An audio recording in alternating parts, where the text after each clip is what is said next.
72세의 윤말수는 49년간 강북의 구석진 골목에서 반찬 가게를 운영해온 사람이었습니다. 새벽 4시면 일어나 시장에서 재료를 손질하고 밤 9시가 넘어서야 가게 문을 닫는 삶이었죠. 그녀의 손톱 밑에는 늘 고춧가루 자국이 남아 있었고 무릎은 오랜 세월 좁은 주방에서 쪼그리고 앉아 일한 탓에 시리고 아팠습니다. 남편 김철수는 22년 전 재개발 현장에서 사고로 세상을 떠났어요. 당시 건설사에서 받은 보상금은 3억 5천만 원. 말수는 그 돈으로 강북의 재개발 예정 지역에 있던 낡은 25평 아파트를 샀습니다. 당시만 해도 그 동네는 재개발이 언제 될지 모르는 달동네였죠. 하지만 말수는 믿었어요. 언젠가 이 아파트가 새 것으로 바뀌고 그게 자신의 노후를 책임질 거라고요. 그리고 실제로 그렇게 됐습니다. 15년이 지나 재개발이 완료되면서 그 아파트는 33평짜리 새 아파트로 탈바꿈했고 시세는 9억 원을 훌쩍 넘어섰어요. 말수는 그 아파트에서 아들 김도현과 며느리 정유림 부부와 함께 살았습니다. 아들 내외는 맞벌이였고 말수는 손주 둘을 돌보며 집안일을 도맡았죠. 정유림은 44살로 건설 관련 중소기업에서 격리 업무를 맡고 있었습니다. 직장에서는 시어머니를 극진히 모시는 효부로 통했어요. 명절 때마다 회사 단체 채팅방에는 시어머니와 함께 찍은 사진이 올라왔고 동료들은 부러움 섞인 반응을 보냈죠. 유림 씨는 정말 복 받을 거예요. 그런 댓글들이 달렸습니다. 하지만 집에 돌아온 유림의 얼굴은 달랐어요. 현관문을 열고 들어서면서부터 인상이 굳어지곤 했죠. 시어머니가 끓여놓은 된장찌개 냄새가 집안에 배어 있으면 유림은 작게 한숨을 내쉬었습니다. 인스타그램에 올릴 만한 세련된 인테리어와는 거리가 먼 70대 노인의 취향이 묻어나는 집 안 분위기가 그녀를 답답하게 만들었어요. 여보, 우리도 이제 신혼부부처럼 좀 살면 안 될까? 유림이 어느 날 밤 남편 도현에게 넌지시 말을 꺼냈습니다. 42살의 도현은 중견 제조업체에서 과장으로 일하며 매일 야근에 시달리는 사람이었죠. 그는 피곤한 얼굴로 고개를 끄덕였어요. 무슨 말인지 알아. 근데 엄마를 어떻게 하겠다는 거야? 요양원은 아니고 어머니 명의로 작은 집 하나 얻어드리면 어떨까? 어머니도 자유롭게 사시고 싶으실 거 아냐. 도현은 대답하지 않았습니다. 대답하지 않는 것이 곧 동의라는 걸 유림은 잘 알고 있었어요. 그로부터 한 달 뒤 유림은 시어머니에게 조심스럽게 제안을 꺼냈습니다. 어머니, 제가 생각해 봤는데요. 이 아파트를 제 명의로 증여해 주시면 어떨까 해서요. 말수는 설거지하던 손을 멈추고 며느리를 바라봤어요. 증여? 그게 무슨 말이니? 세금 문제도 있고요. 나중에 상속세 내는 것보다 지금 증여받는 게 훨씬 유리하대요. 어차피 도현이 물려받을 거잖아요. 그냥 좀 더 일찍 정리하는 거예요.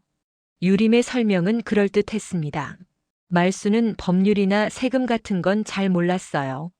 평생 반찬 가게만 하며 살아온 사람이었으니까요. 며느리가 나쁜 뜻으로 하는 말은 아니겠지, 그렇게 생각했습니다. 유림아, 그럼 증여를 받으면 내 이름으로 되는 거니? 네, 그렇죠. 그래야 세금 문제가 깔끔하게 정리돼요. 말수는 며칠을 고민했어요. 밤마다 뒤척이며 남편 철수 생각을 했습니다. 당신이 목숨값으로 남긴 이 집을 며느리에게 주는 게 맞는 걸까? 하지만 결국 말수는 결심했어요. 아들 내외가 평생 이 집에서 행복하게 살면 되지 않겠냐고 스스로를 설득했죠. 2주일 뒤 법무사 사무실에서 증여 계약이 체결됐습니다. 9억 3천만 원 상당의 아파트가 며느리 정유림 명의로 넘어갔어요. 증여세는 약 2억 5천만 원이 나왔고 유림은 대출을 받아 그 돈을 마련했습니다. 말수는 서류에 도장을 찍으면서도 가슴 한쪽이 먹먹했어요. 하지만 유림이 환하게 웃으며 말했죠. 어머니, 정말 감사해요. 평생 잘 모실게요. 걱정 마세요. 그날 저녁 유림은 남편 도현과 함께 고급 한정식 집에서 외식을 했습니다. 시어머니는 집에 남아 혼자 저녁을 먹었어요. 찬장에 남은 반찬으로 간단히 한 끼를 때웠죠. 창밖으로 보이는 한강의 야경이 유난히 아름다웠지만 왠지 모를 쓸쓸함이 밀려왔습니다. 그리고 정확히 3일 뒤였어요. 유림이 거실 테이블에 서류 봉투를 올려놓았습니다. 말순이 저녁 준비를 하다가 그 봉투를 발견했죠. 유림아, 이게 뭐니? 아, 그거요? 어머니 새로 사실 집 계약서예요. 말순의 손에서 국자가 떨어질 뻔했습니다. 새로 사실 집? 유림은 덤덤한 표정으로 설명을 이어갔어요. 어머니, 저희도 이제 좀 독립적으로 살고 싶어요. 어머니도 자유롭게 사시는 게 좋지 않을까요? 오피스텔 하나 계약했어요. 월세 50만 원에 8평짜리인데 깔끔하고 좋더라고요. 8평? 말수는 귀를 의심했습니다. 8평이면 불과 26제곱미터예요. 화장실 포함해서 그 크기라는 거였죠. 유림아, 내가 뭘 잘못했니? 말해봐. 고칠게. 말순의 목소리가 떨렸어요. 유림은 고개를 저었습니다. 잘못하신 거 없어요.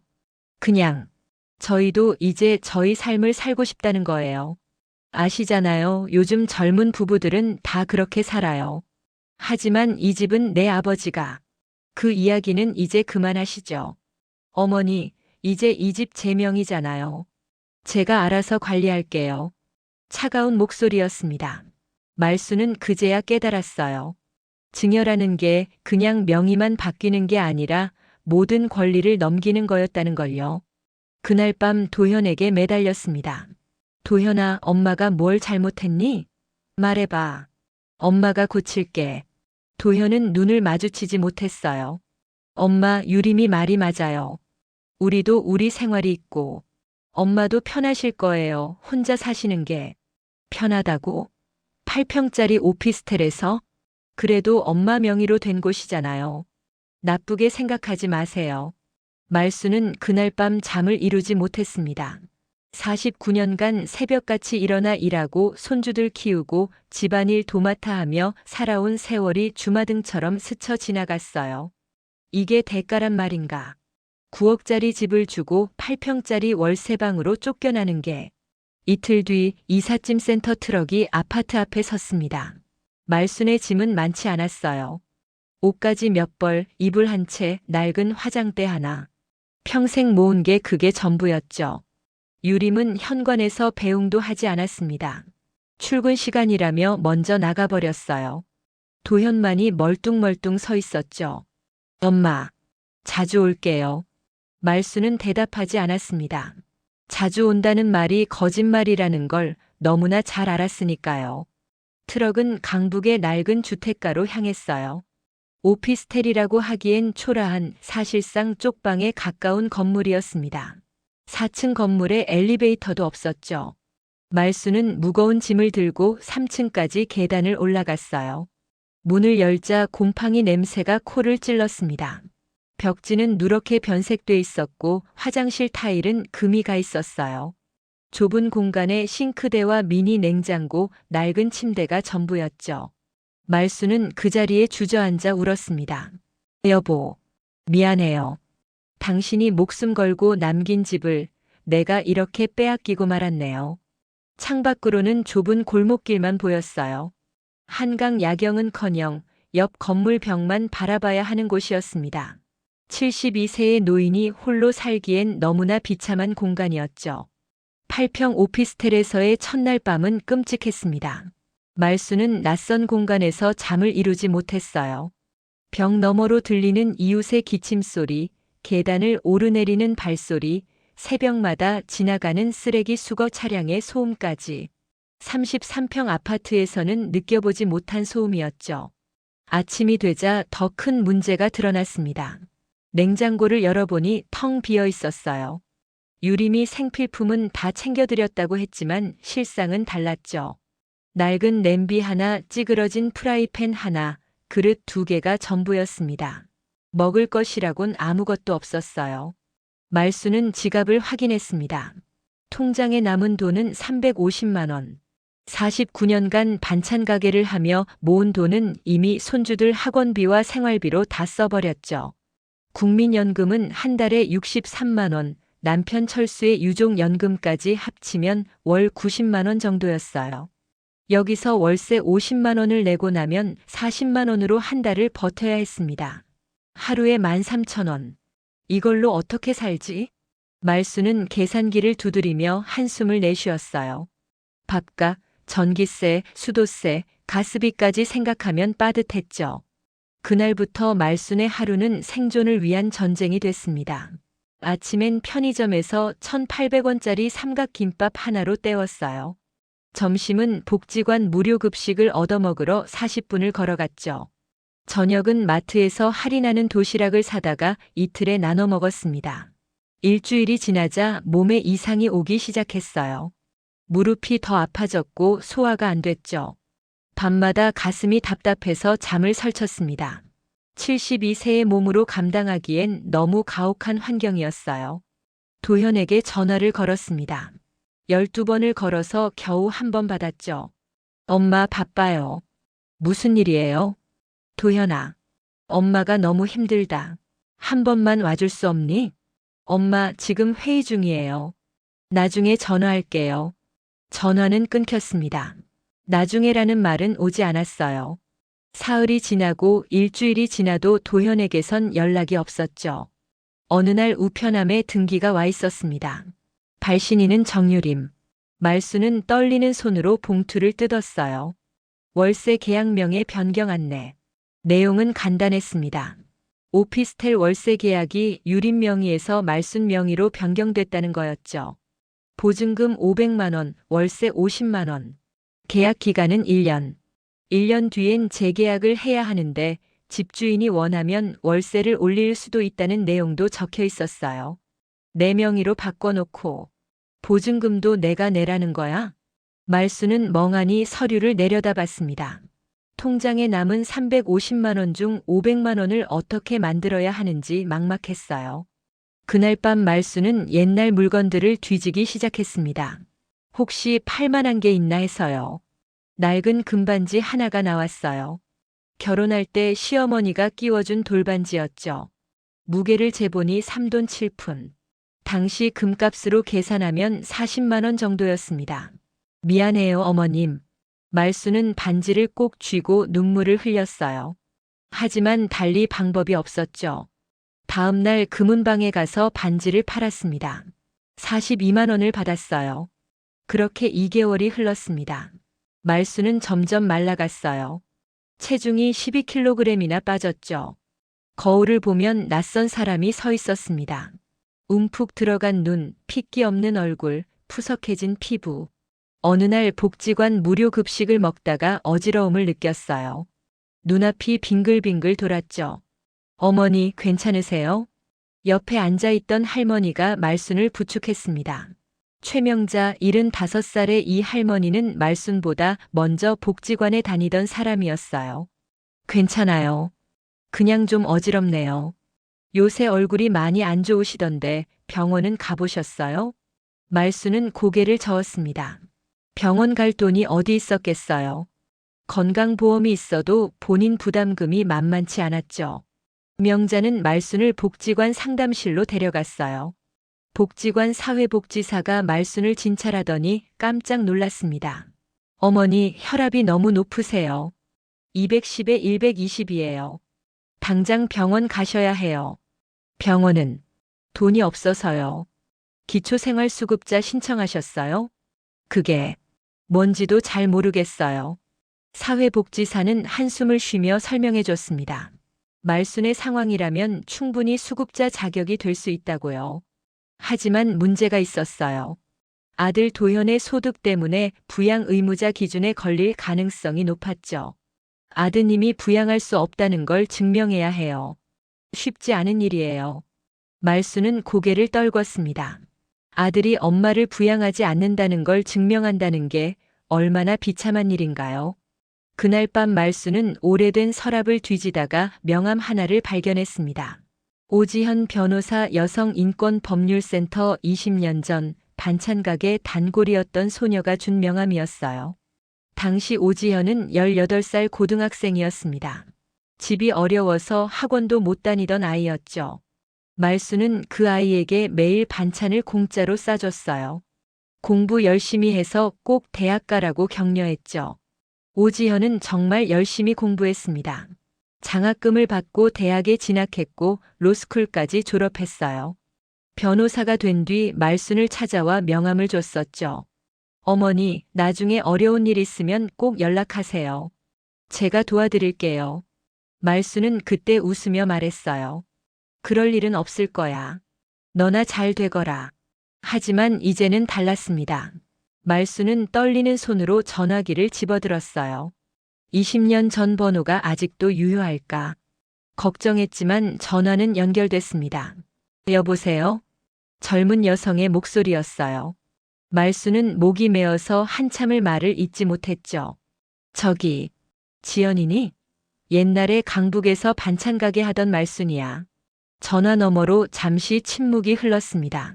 그러다가 놀란 목소리가 들려왔어요. 어머니? 어머니 맞으세요?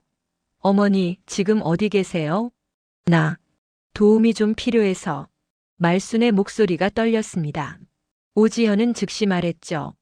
주소 알려주세요. 제가 지금 바로 갈게요. 1시간 뒤 오지현이 오피스텔 문을 두드렸습니다. 41살이 된 그녀는 이제 제법 카리스마 있는 변호사가 돼 있었어요. 하지만 말순을 보는 순간 눈시울이 붉어졌죠. 어머니, 이게 대체 어떻게 된 일이에요? 오지현은 8평짜리 오피스텔을 둘러봤습니다. 곰팡이 핀 벽, 텅 빈 냉장고, 낡은 이불. 그리고 뼈만 앙상하게 남은 말순의 모습. 제가 20년 만에 연락드리게 돼서 미안하구나. 무슨 말씀을 하세요? 어머니가 아니었으면 제가 여기까지 못 왔어요. 오지현은 말순 옆에 앉아서 조곤조곤 물었습니다. 무슨 일이 있었는지, 어떻게 여기까지 오게 됐는지. 말순은 처음엔 말하기 힘들어했어요. 자식에게 버림받았다는 게, 며느리에게 집을 빼앗겼다는 게 너무 부끄러웠으니까요. 하지만 오지현이 손을 꼭 잡아주자 말순은 조금씩 이야기를 풀어놓기 시작했습니다. 9억짜리 아파트를 증여한 이야기, 3일 만에 8평 오피스텔로 쫓겨난 이야기, 한 달에 40만 원으로 연명하는 이야기까지. 오지현의 얼굴이 점점 굳어졌어요. 이야기를 다 듣고 나자 그녀는 단호하게 말했습니다. 어머니, 이건 그냥 넘어갈 문제가 아니에요. 이건 명백한 사기예요. 사기? 하지만 내가 직접 서류에 도장을 찍었는데 어머니가 평생 함께 살 거라는 믿음으로 증여하셨잖아요. 그런데 며느리가 바로 어머니를 쫓아냈어요. 이건 부양조건부 증여였고 그 조건이 지켜지지 않았으니 증여를 취소할 수 있어요. 정말 그럴 수 있니? 네. 어머니, 저를 믿어주세요. 제가 꼭 도와드릴게요. 오지현은 그날부터 본격적으로 움직이기 시작했습니다. 우선 증여 계약서를 검토했어요. 계약서 어디에도 함께 거주하며 부양한다는 조건이 명시돼 있지 않았죠. 이게 문제였어요. 구두로만 약속했다면 증명하기가 쉽지 않았습니다. 하지만 오지연은 포기하지 않았어요. 그녀는 말순에게 물었죠. 어머니, 증여하기 전에 며느리분이 뭐라고 말했는지 정확히 기억하세요? 유림이가 평생 잘 모실게요라고 했어. 그리고 어머니 걱정은 하지 마세요라고도 했고. 그 말을 들은 사람이 또 있나요? 말순은 고개를 저었습니다. 법무사 사무실에는 본인들만 있었거든요. 녹음이나 메시지는요? 그런 건 없어. 오지현은 생각에 잠겼습니다. 증거가 부족했어요. 하지만 다른 방법이 있었죠. 어머니, 며느리분이 회사 다니신다고 했죠?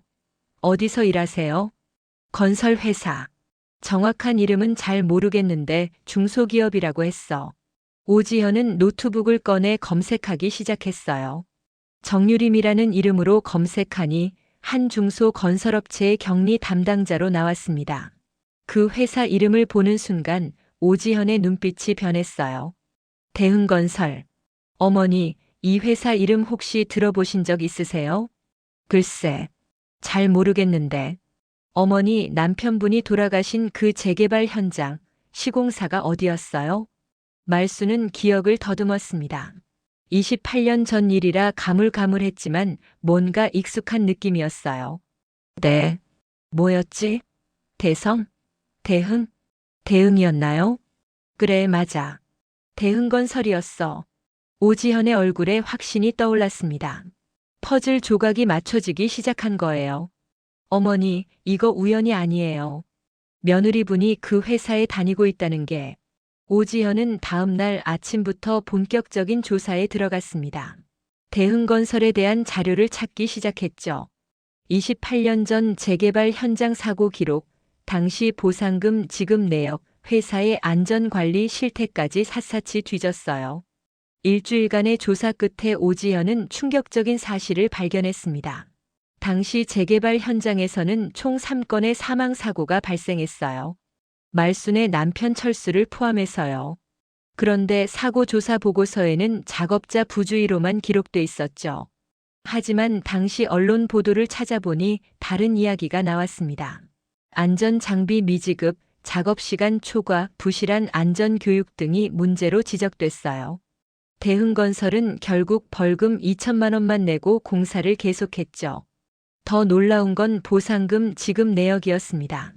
같은 시기 비슷한 사고로 사망한 다른 작업자들은 5억에서 7억 원의 보상금을 받았어요. 그런데 말순의 남편만 유독 3억 5천만 원을 받았죠. 오지현은 왜 그런지 의문이 들었습니다. 어머니, 당시 보상금 협상할 때 누가 도와줬어요? 회사에서 나온 사람이 친절하게 설명해줬어. 빨리 합의하면 더 받을 수 있다고 했지. 그 사람 이름 기억하세요? 말순은 고개를 저었어요. 28년 전 일을 어떻게 다 기억하겠습니까? 오지현은 당시 신문 기사를 더 뒤졌습니다. 그러다가 작은 지역 신문에서 한 줄짜리 기사를 발견했어요. 대흥건설 유족과 신속 합의로 공사 차질 최소화. 기사 하단에는 작은 사진이 있었죠. 회사 관계자들이 유족에게 보상금을 전달하는 장면이었어요. 그 사진 속 한 구석에 젊은 여성의 얼굴이 보였습니다. 오지현은 사진을 확대해 봤어요. 그리고 정유림의 최근 사진과 비교했죠. 28년이라는 세월이 지났지만 얼굴 윤곽이 비슷했습니다. 설마. 오지현은 바로 대흥건설에 전화를 걸었어요. 인사팀에 정유림의 입사 연도를 문의했죠. 정유림 씨요? 2003년도에 입사하셨는데요. 벌써 22년 차네요. 2003년. 말순의 남편이 사망한 게 2003년이었다. 그렇다면 정유림은 남편 김철수가 사고를 당했을 당시 이미 그 회사 직원이었던 셈입니다. 오지현은 소름이 돋았어요. 이건 단순한 우연이 아니었죠. 정유림은 처음부터 말순 집안의 사정을 알고 있었을 가능성이 높았습니다. 어머니, 며느리분을 어떻게 만나셨어요? 7년 전쯤인가. 도현이가 데려왔어. 회사 선후배 모임에서 만났다고 했지. 아드님이 어느 회사 다니세요? 청우전자. 부품 만드는 회사야.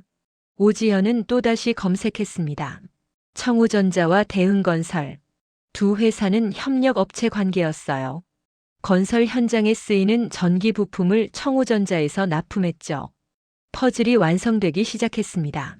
정유림은 협력업체 직원인 도현을 만났고 그가 재개발 보상금으로 산 아파트의 상속자라는 걸 알았던 거예요. 그리고 7년에 걸쳐 계획을 실행했죠. 오지현은 말순에게 조사 결과를 설명했습니다. 말순은 믿을 수 없다는 표정이었어요. 그럼 유림이가 처음부터 우리 집 재산을 노리고 접근했다는 거니? 그럴 가능성이 높아요. 어머니, 이건 단순한 가족 문제가 아니에요. 계획적인 범죄일 수 있어요. 오지현은 즉시 내용 증명을 작성했습니다. 증여계약 무효 확인 및 부동산 반환 청구. 며느리 정유림과 아들 김도현 앞으로 발송했죠. 사흘 뒤 유림에게서 전화가 왔습니다. 말순의 휴대폰으로요. 어머니, 이게 무슨 짓이세요? 목소리는 차갑고 날카로웠어요. 과거에 다정한 며느리는 온데간데 없었죠. 유림아, 변호사까지 동원해서 우릴 고소하시겠다고요? 어머니, 정신이 온전하신 거 맞아요? 유림아, 너 처음부터 우리 집 재산이 목적이었니? 전화 너머로 비웃음이 들렸습니다. 어머니, 증거라도 있으세요? 제가 어머니를 친딸처럼 모신 거 회사 사람들 다 알아요. 어머니가 저한테 집을 주고 싶어서 주신 거잖아요. 하지만 너 평생 모신다고 했잖니? 그런 말 한 적 없는데요. 계약서에도 그런 조건 없고요. 어머니, 요즘 기억력이 많이 안 좋으시죠? 유림은 치매 카드를 꺼내 들었습니다. 말순이 정신이 온전하지 않다는 프레임을 씌우려는 거였어요. 나 멀쩡해. 그럼 왜 자꾸 같은 말을 반복하세요? 도현 씨도 걱정하고 있어요. 병원 한번 가보시는 게 어때요?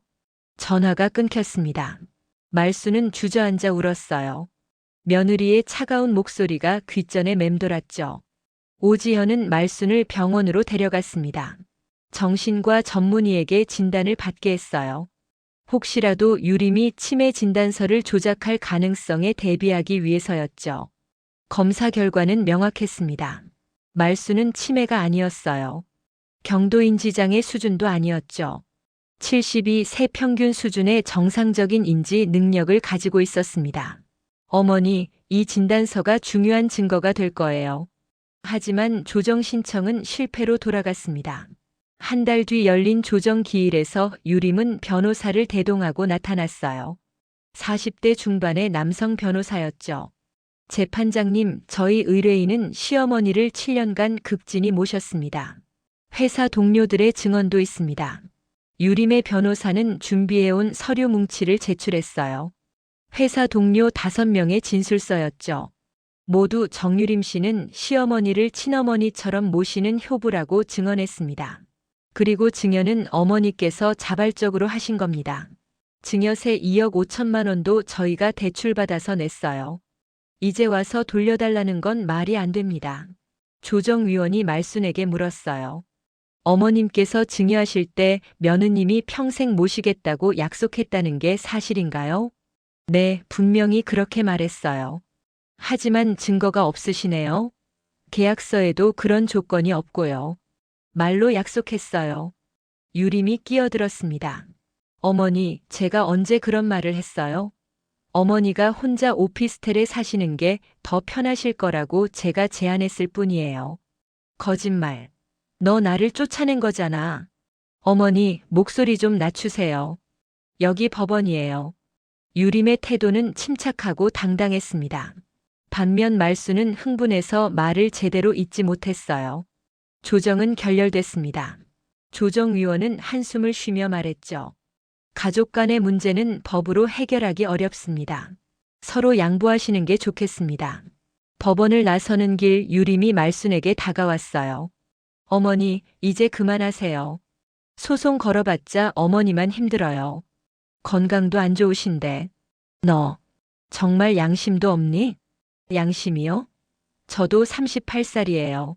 제 인생도 살고 싶어요. 어머니 모시느라 7년을 희생했어요. 이제 제 차례 아닌가요? 유림은 뒤도 돌아보지 않고 떠났습니다. 명품 백을 든 그녀의 뒷모습이 점점 작아졌어요. 말순은 그날 밤 병원에 실려갔습니다. 극심한 스트레스로 혈압이 230까지 올랐거든요. 응급실에서 하룻밤을 보내고 입원 치료를 받아야 한다는 진단이 나왔죠. 입원비는 하루에 15만 원. 말순은 퇴원하겠다고 고집을 부렸어요. 돈이 없어요. 집에 가야 해요. 오지현이 말렸습니다. 어머니, 지금 퇴원하시면 안 돼요. 뇌졸중 올 수도 있어요. 그럼 어떡해? 돈이 없는데. 제가 낼게요. 그럴 순 없어. 이미 너한테 폐를 끼치고 있는데. 어머니, 제가 변호사 된 거 누구 덕분인데요? 이런 것도 못 도와드리면 제가 사람인가요? 오지현의 눈에도 눈물이 맺혔습니다. 말순은 오지현의 손을 꼭 잡았어요. 고맙다, 지연아. 정말 고마워. 병원에 이틀째 입원해 있을 때였습니다. 아들 도현이 찾아왔어요. 한 달 만에 보는 얼굴이었죠. 엄마. 도현은 초췌한 어머니의 모습에 놀란 듯 했습니다. 하지만 그가 꺼낸 말은 충격적이었어요. 엄마, 소송 취하해요. 유림이가 너무 힘들어해요. 뭐라고? 엄마도 이제 나이가 있으시잖아요. 판단력이 예전 같지 않으시고 병원에서 정밀 검사 한번 받아보는 게 어때요? 말수는 믿을 수 없었습니다. 자기 아들이 자기 편을 들어줄 거라 믿었던 아들이 며느리 편을 드는 거였어요. 도현아, 너 정말 내 엄마가 정신이 이상하다고 생각하니? 그런 게 아니라 요즘 기억력도 안 좋으시고 헷갈려 하시잖아요. 헷갈리는 게 아니야. 유림이가 나를 쫓아낸 거라고. 엄마, 목소리 좀 낮추세요. 여기 병원이에요. 도현은 한숨을 쉬었습니다. 엄마, 유림이가 치매 검사 받자고 했어요. 병원비도 저희가 낼게요. 제발 소송은 취하해 주세요. 안 돼. 나는 끝까지 싸울 거야. 엄마. 도현이 목소리를 높였어요. 병실 밖에서 간호사가 들여다봤죠. 엄마가 이러시니까 저희 부부가 얼마나 힘든지 아세요? 회사에서도 소문 다 났어요. 엄마 때문에 제 인생이 망가지고 있다고요. 말수는 가슴이 무너져 내리는 것 같았습니다. 아들의 입에서 엄마 때문에 인생이 망가진다는 말이 나올 줄은 꿈에도 몰랐죠. 나가. 나가. 엄마. 나가라고. 다신 내 앞에 나타나지 마. 도현은 결국 병실을 나갔습니다. 말수는 이불을 뒤집어 쓰고 울었어요. 42년을 키운 아들이 7년 알고 지낸 며느리 편을 드는 현실이 너무 참담했습니다. 그날 밤 말수는 창밖을 멍하니 바라봤어요. 병실 창문 너머로 도시의 불빛이 반짝이고 있었죠. 여보, 내가 너무 잘못 살았나 봐. 아들 하나 제대로 못 키웠어. 복지관에서 만난 최명자가 병문안을 왔습니다. 손에는 과일 바구니를 들고요. 말순 씨 괜찮아요? 명자 씨, 나 이제 어떡하면 좋아요?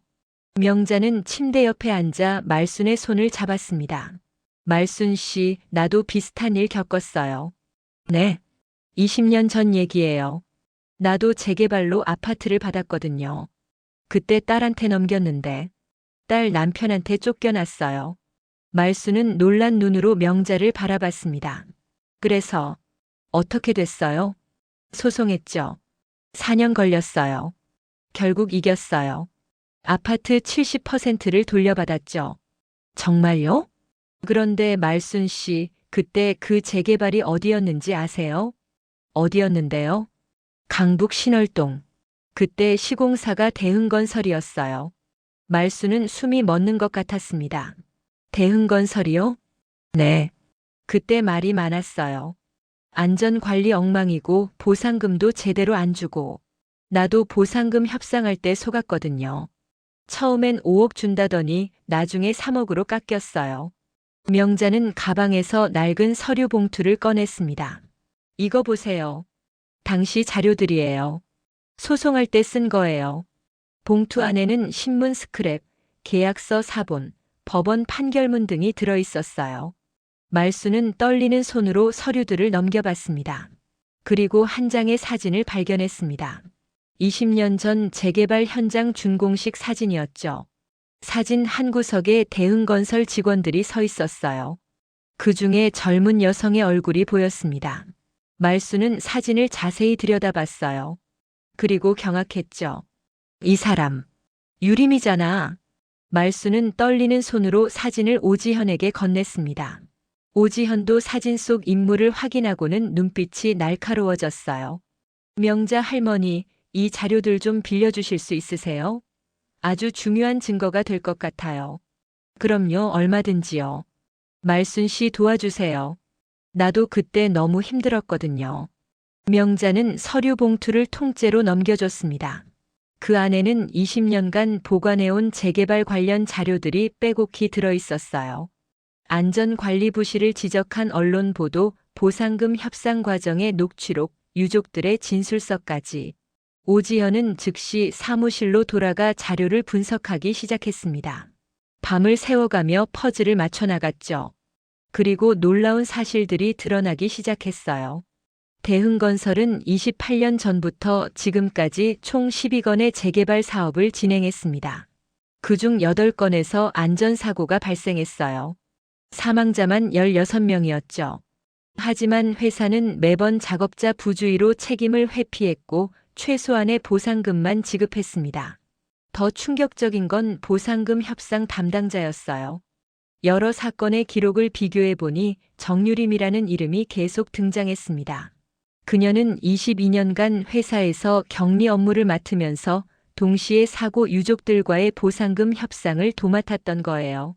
오지현은 과거 유족들을 찾아 나섰습니다. 20년 전 재개발 사고로 남편을 잃은 한 여성을 만났죠. 그녀는 당시 상황을 생생히 기억하고 있었어요. 처음엔 7억을 준다고 했어요. 그런데 보상 담당자가 와서 빨리 합의하면 7억 5천 드린다고 했죠. 급한 마음에 서명했는데 나중에 받아보니 4억밖에 안 됐어요. 그 담당자가 누구였죠? 젊은 여자였어요. 되게 친절했거든요. 근데 뒤통수를 친 거죠. 오지현은 정유림의 사진을 보여줬습니다. 여성은 고개를 끄덕였어요. 맞아요, 이 사람이에요. 증거가 속속 모였습니다. 오지현은 검찰에 고발장을 제출했어요. 사기, 업무상 배임, 문서 위조 혐의였죠. 동시에 민사소송도 본격적으로 진행했습니다. 한편 말순의 이야기는 지역 언론을 통해 알려지기 시작했어요. 한 기자가 복지관을 취재하다가 말순의 사연을 듣게 됐고 기사로 작성한 겁니다. 72세 할머니 9억 아파트 증여하고 8평 쪽방 신세. 기사가 나가자 인터넷에서 난리가 났습니다. 댓글이 수천 개씩 달렸어요. 이게 사람이 할 짓인가요? 며느리가 악마네요. 시어머니한테 집 받고 쫓아내다니 천벌 받을 일이다. 요즘 젊은 사람들 양심도 없나요? 여론이 들끓자 방송사에서도 관심을 가지기 시작했습니다. 한 시사 프로그램에서 취재 요청이 들어왔어요. 오지현은 말순과 상의한 끝에 취재에 응하기로 했죠. 방송이 나간 날 시청률이 12%를 넘었습니다. 말순의 사연이 전국에 알려진 거예요. 8평 오피스텔에서 혼자 라면을 끓여 먹는 모습, 빈 냉장고, 곰팡이 핀 벽지. 카메라는 그 참혹한 현실을 그대로 담아냈죠. 반면 유림과 도현이 사는 33평 아파트의 모습도 공개됐습니다. 고급 가전제품, 인테리어가 된 거실, 한강이 보이는 전망. 대비가 극명했어요. 방송 다음 날 유림의 회사 앞에 항해 전화가 빗발쳤습니다. 회사 홈페이지 게시판에는 비난글이 수백 개 올라왔죠. 이런 사람을 고용하는 회사가 믿을 만한가요? 당장 해고하세요. 대흥건설 사장은 긴급 회의를 소집했어요. 정유림을 불러 사실관계를 확인했습니다. 이게 사실입니까? 유림은 침착하게 대답했어요. 사장님, 이건 제 사생활 문제입니다. 시어머니와의 개인적인 일이고요. 개인적인 일이라고요? 지금 회사 이미지가 얼마나 추락했는지 아십니까? 하지만 제가 법적으로 잘못한 건 없어요. 증여를 정당하게 받았고, 당장 휴직하세요. 이 문제가 해결될 때까지. 유림의 얼굴이 일그러졌습니다. 하지만 거부할 수 없었죠. 그녀는 그날로 휴직 처리됐어요. 집에 돌아온 유림은 남편 도현에게 화풀이를 했습니다. 당신 엄마 때문에 내 인생이 망가지고 있어. 회사에서 잘릴 것 같아. 여보, 진정해. 진정하라고. 인터넷에 내 사진이 다 퍼졌어. 악마 며느리, 사기꾼, 온갖 욕을 다 먹고 있다고. 유림은 휴대폰을 집어 던졌습니다. 도현은 말없이 그 모습을 지켜봤어요. 여보, 그냥 집 좀 돌려드리면 안 될까? 뭐라고? 엄마가 너무 불쌍해. 8평짜리 쪽방에서 사시는데. 당신 정신 나갔어? 9억짜리 아파트를 돌려줘? 증여세만 2억 5천이야. 대출금은 누가 갚아? 하지만 당신이 갚을 거야? 당신 월급으로? 도현은 입을 다물었습니다. 현실적으로 불가능한 일이었죠. 그들 부부의 월급을 합쳐도 400만 원 남짓이었어요. 2억 5천만 원의 대출금을 갚으려면 10년은 걸릴 겁니다.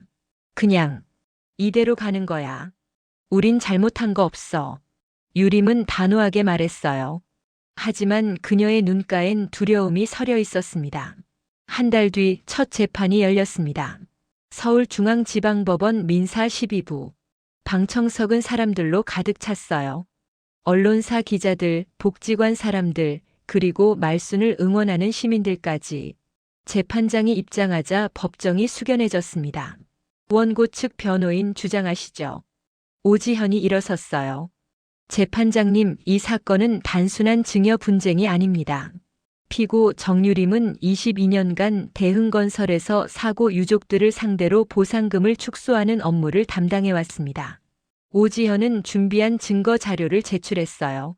명자가 제공한 20년 전 자료들, 다른 유족들의 진술서, 보상금 협상 녹취록까지. 피고는 원고의 남편이 사망한 사고 당시에도 회사에 재직 중이었고 보상금 협상에 관여했을 가능성이 높습니다. 그리고 7년 전 피고는 협력업체에 근무하던 원고의 아들을 의도적으로 접근했습니다. 재판장이 서류를 넘기며 물었어요. 이를 입증할 증거가 있습니까? 네. 피고가 원고의 아들을 처음 만난 건 대흥건설과 청우전자의 협력업체 모임이었습니다. 당시 피고는 격리 담당자로서 협력업체 명단을 관리하는 업무를 맡고 있었죠. 원고 아들의 신상 정보를 미리 알고 있었을 가능성이 높습니다. 피고 측 변호사가 반박했어요. 재판장님, 이건 지나친 억측입니다. 우연히 만나 사랑에 빠진 두 사람의 결혼을 음모론으로 몰아가고 있습니다. 하지만 피고는 결혼 7년 만에 증여를 받자마자 원고를 8평 오피스텔로 내보냈습니다. 이것이 과연 우연일까요? 법정이 술렁였습니다. 오지현은 계속해서 증거를 제시했어요. 더 중요한 건 증여 당시의 정황입니다. 원고는 평생 함께 살며 모신다는 피고의 약속을 믿고 증여했습니다.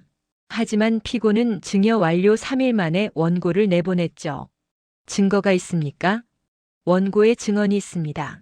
그리고 정황 증거들이 있죠. 증여 직후 피고가 오피스텔 계약을 체결한 사실, 이삿짐 센터를 예약한 기록 등이요. 오지현은 이삿짐 센터 영수증을 제출했습니다. 증여일로부터 사흘 뒤 날짜로 예약돼 있었어요. 재판장님, 이것은 계획적인 범죄입니다. 피고는 처음부터 원고의 재산을 탈취할 목적으로 접근했고 7년에 걸쳐 신뢰를 쌓은 뒤 증여를 받아냈습니다. 그리고 즉시 원고를 버렸죠. 말순이 증인석에 섰습니다. 72세 노인의 목소리는 떨렸지만 또렷했어요. 유리미는 항상 저한테 잘해줬어요. 어머니, 평생 모실게요. 그 말을 수없이 들었습니다. 그래서 믿었어요. 이 집을 주면 우리 가족이 행복하게 살 수 있을 거라고. 그런데 증여하고 나서 어떻게 됐습니까? 3일 만에 8평짜리 쪽방으로 쫓겨났어요. 월세 50만 원짜리. 저한테 남은 돈은 연금 90만 원이 전부였습니다. 방청석에서 한숨소리가 새어나왔어요. 어떻게 살았습니까? 하루에 13,000원으로 살았어요. 아침은 편의점 삼각김밥, 점심은 복지관 무료급식, 저녁은 할인 도시락. 말순의 목소리가 잦아들었습니다. 눈물이 볼을 타고 흘러내렸죠. 남편이 목숨값으로 남긴 집이었어요. 28년 전 재개발 현장에서 사고로 죽었죠. 그 보상금으로 산 집이었어요. 그런데 그 회사 직원한테 빼앗길 줄은 몰랐습니다. 재판장의 표정이 굳어졌어요. 그는 피고 측을 바라봤습니다. 피고는 증여 당시 평생 모시겠다는 약속을 했습니까? 유림이 증인석에 섰습니다. 그녀는 침착한 표정으로 대답했어요. 아니요, 그런 약속을 한 적 없습니다. 거짓말. 말순이 소리쳤어요. 재판장이 질서를 유지시켰죠. 피고는 원고를 8평 오피스텔로 보낸 이유가 무엇입니까? 어머니께서 원하셨습니다. 혼자 자유롭게 사시는 게 더 편하실 거라고 말씀하셨어요. 그건 거짓말이야. 말순이 다시 소리쳤습니다. 오지현이 말순을 진정시켰어요. 재판은 4시간 동안 계속됐습니다. 증인 신문, 증거 제출, 변론이 이어졌죠. 마지막으로 최명자가 증인석에 섰어요. 저도 20년 전에 똑같은 일을 겪었습니다. 대흥건설의 재개발 사업이었죠. 남편이 사고로 죽고 보상금을 축소당했습니다. 명자는 유림을 똑바로 바라봤어요. 그때 저한테 보상금 협상하러 온 사람이 바로 저 여자였습니다. 7억을 준다더니 4억만 줬어요. 계약서를 조작했죠. 확실합니까? 네. 20년이 지났어도 그 얼굴을 잊을 수가 없어요. 유림의 얼굴이 창백해졌습니다. 그녀의 변호사가 항변했지만 이미 분위기는 기울어져 있었어요. 재판이 끝나고 한 달 뒤 판결이 나왔습니다. 재판장은 차분한 목소리로 판결문을 읽었어요. 피고 정유림은 원고에게 평생 부양을 약속하고 증여를 받았으나 이를 즉시 위반했다. 이는 민법 제554조에 따른 증여 취소 사유에 해당한다. 방청석이 술렁였습니다. 따라서 본 재판부는 증여 계약을 무효로 하고 피고는 원고에게 해당 부동산 시세의 70%를 반환할 것을 명한다. 70%. 9억 3천만 원의 70%면 약 6억 5천만 원이었습니다. 또한 피고는 원고에게 정신적 피해에 대한 위자료 3천만 원을 지급할 것을 명한다. 그리고 본 재판부는 피고 정유림과 대흥건설에 대한 검찰 수사를 권고한다.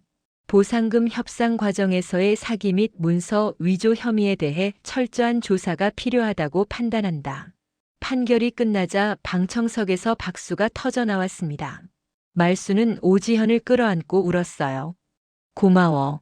정말 고마워, 지연아. 어머니 축하드려요. 이겼어요. 하지만 유림은 항소했습니다. 그녀는 끝까지 싸우겠다는 의지를 보였죠.